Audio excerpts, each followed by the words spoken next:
Oh, as many people know, it's about the 1st of June here, and we are in the fields, kind of. Actually, we're outside of a Quonset, and yes, the first part of this video was done a couple weeks back, and it was a little chilly that morning. That's why we're all wearing our coats. We're expected to maybe get close to the 70s up here, maybe even the high 70s this weekend. So we're getting warm enough to plant things, so things are going. I leveled up some gravel here with the skid steer because we want to put another silo in. But the reality is we don't want to afford to put a silo planter in, so we're going to do it with a water tank. We got a water tank shipped to us. Not too expensive, but I think it was about $160, and we're going to turn this thing into one great big silo planter next to the other silo planter. But one of the things I've never liked about traditional, containers is they just don't seem to drain well. So I asked my daughter if she'd punch about 500 holes in a water tank. That's kind of fun to do if you're a little kid, because let's be honest, you never normally get to take a water tank and put holes in it. But this water tank's, I think it's pushing like almost 8 feet of diameter across it, and we're gonna just plug holes in this thing like water. So Julia's got the drill bit, and she's just gonna make a ton of holes, and that'll just increase drainage on the gravel, and that will be good.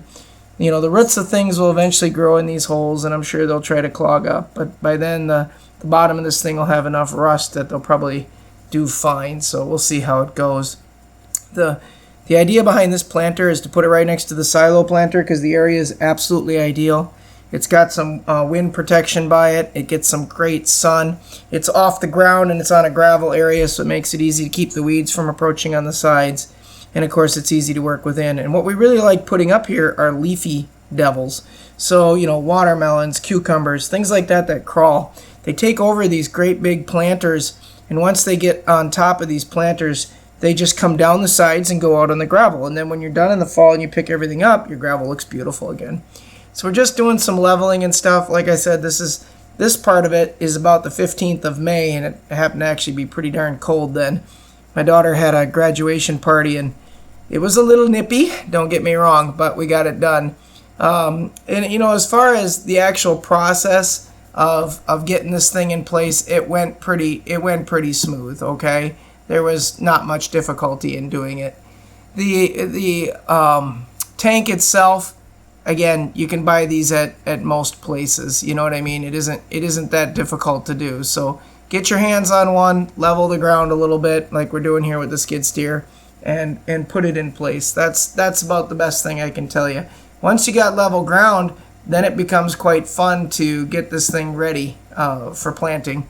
You back the vehicle over and dump dirt in it. You can put a lot of organics in it.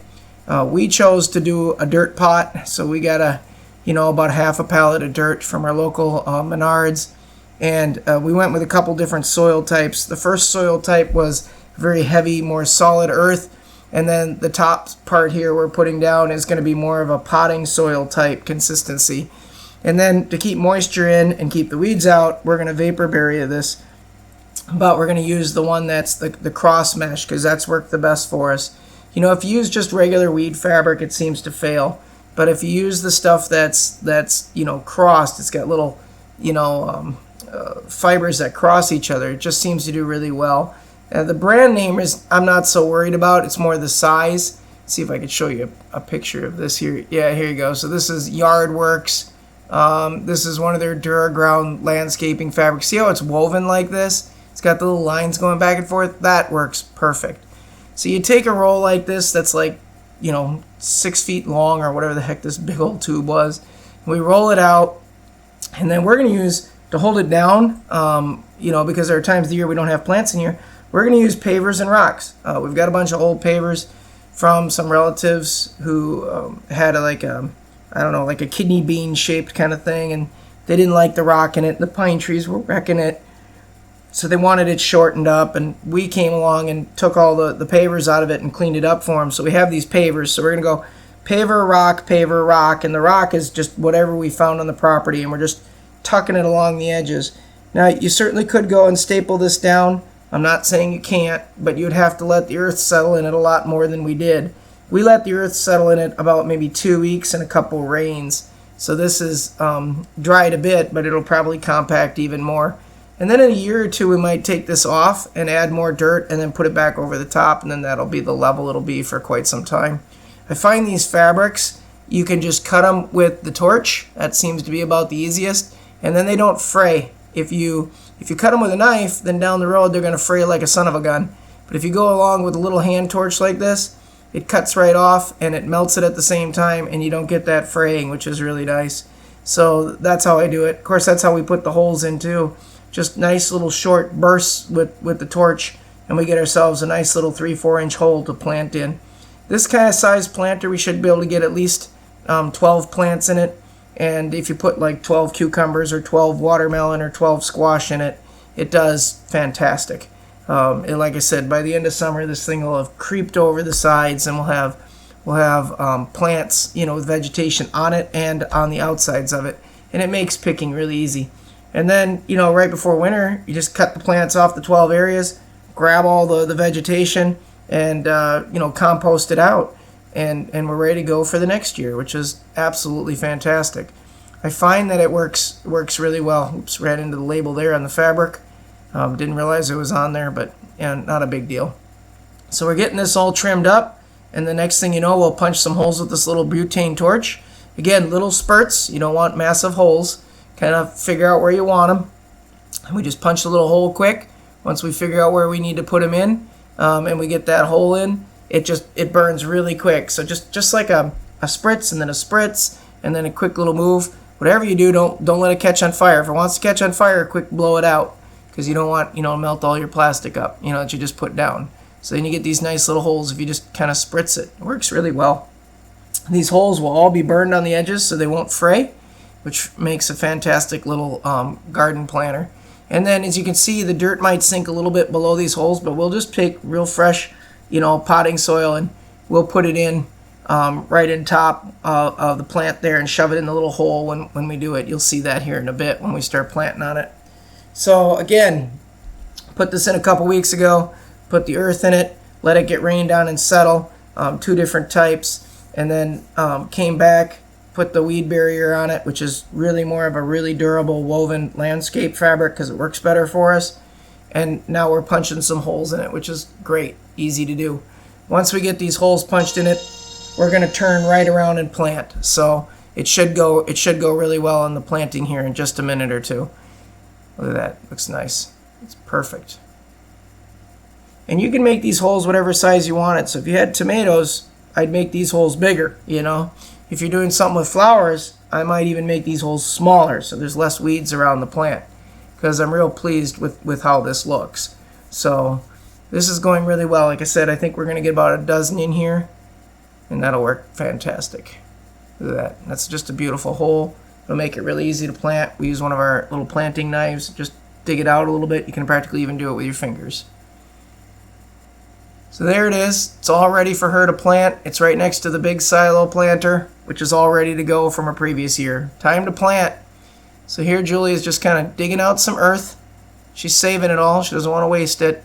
She's just going to kind of reach in, dig it out, kind of make a little bit of a hole for herself so she can bring the potted plant in. So that's what she's doing here.